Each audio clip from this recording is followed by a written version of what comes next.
안녕하세요. 오늘 저희가 깊이 들여다볼 주제는 바로 서울 부동산입니다. 네, 안녕하세요.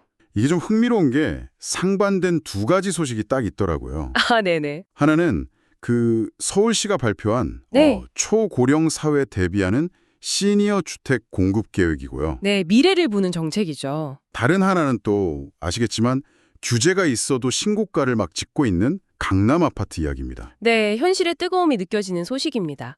이 두 가지가 어떻게 같이 가는지 좀 자세히 보죠. 네, 먼저 그럼 서울시 계획부터 볼까요? 9988 서울 프로젝트라고 하던데 네, 이름도 재밌죠? 99세까지 팔팔하게. 하하하. 네. 그래서 2040년까지 중산층 시니어를 위한 주택을 무려 1만 가구 공급하겠다는 거예요. 이게 그냥 숫자만 많은 게 아니라 그 광진구 더 클래식 오빌 같은 좀 고급 시설 느낌 있잖아요. 아, 네네. 그런 서비스 제공하면서. 그렇죠. 건강관리나 뭐 식사 서비스 같은 거 제공하면서도 가격 부담은 낮춘 딱 중산층 타겟이라는 거죠. 그게 핵심이군요. 네, 그래서 주변 시세보다 한 30% 이상 저렴하게 어르신 안심주택? 이걸 3천 가구 먼저 공급한다고 하더라고요. 아, 그게 먼저 공급되는군요. 첫 단지가 구로구 고척동이라고 들었어요. 한 230가구 정도. 네, 맞습니다. 그 외에도 뭐 재개발이랑 연계하기도 하고 민간 부지도 활용하고. 공공부지도 있었죠. 개화산역 근처나 서초 소방학교 부지 같은. 네, 맞아요. 그렇게 해서 총 1만 가구를 채우는 거죠. 심지어 3대가 같이 사는 세대 통합형도 5천 가구나 되고요. 와, 규모가 상당하네요. 근데 여기서 좀 더 가야 할 게 단순히 집만 짓는 게 아니라 돌봄 시스템이랑 연계한다는 점이에요. 아, 그게 중요하겠네요. 그렇죠. 예를 들어 2천 가구 넘는 재건축 단지에는 요양시설을 의무적으로 짓게 하고 또 기부 체납받은 시설에는 해당 주택 거주자에게 우선 입소권 주는 법 개정까지 한다고 하니까요. 단순히 주택 공급 차원을 넘어서는 거네요, 진짜. 네, 뭐랄까 초고령 사회라는 큰 변화에 대비하는 사회적 인프라 구축? 이런 큰 그림으로 봐야 할 것 같아요. 알겠습니다.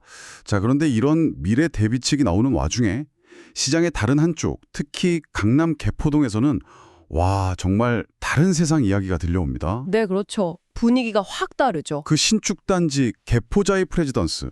여기서 소유권 이전 등기가 가능해진 지 한 달 만에 거래된 5건이 전부 신고가라고요? 네, 맞습니다.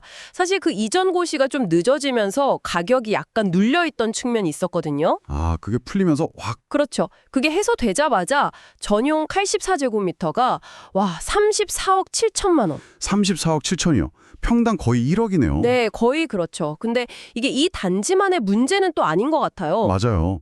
개포로에미안 포레스트나 DH 아너힐즈 이런 다른 단지들에서도 계속 최고가 소식이 나오잖아요. 네, 줄줄이 나오고 있죠. 제일 신기한 건 이 지역이 토지거래 허가 구역이라는 거.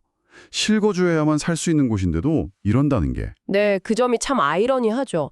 원래 투기 막으려고 묶어놓은 건데 오히려 강남구 전체 평균 매매가는 지정 이후에 60% 넘게 올랐어요. 60%요?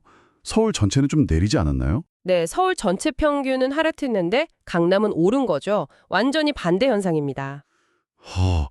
그럼 이게 뭘 의미하는 걸까요? 뭐 명확하죠. 규제가 있든 없든 정말 핵심적인 입지, 특히 사람들이 살고 싶어하는 신축 고급 아파트에 대한 수요는 정말 강하다는 거. 와, 실거주 수요가 받쳐준다는 거네요. 그렇죠. 그리고 시장의 돈이 이런 특정 자산으로 확 쏠리는 이른바 양극화 현상이 더 심해지고 있다는 증거이기도 하고요. 그렇군요. 자, 오늘 이렇게 서울 부동산 시장의 정말 다른 두 모습을 살펴봤습니다. 한쪽은 미래 인구 변화에 대비해서 공공이 주도하는 주거복지 확대 계획이 있고 네, 다른 한쪽은 규제 속에서도 굳건한, 강남 불패 신화가 이어지고 있고요. 이 상반된 흐름 속에서 우리가 뭘 좀 읽어야 할까요?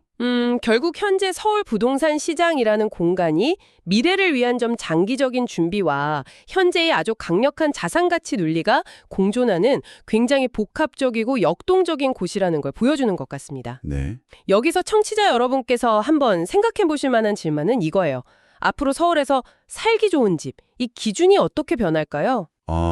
시니어주택처럼 돌봄이나 공동체 서비스 이런 게 중요해질지 아니면 여전히 강남처럼 입지나 자산 가치가 더 중요할지. 그러게요. 어떤 기준이 우선될지. 어쩌면 이 두 가지가 전혀 다른 차원에서 혹은 예상치 못한 방식으로 결합된 그런 새로운 형태의 주거가 나타날 수도 있지 않을까 한번 고민해 보시면 재미있을 것 같습니다.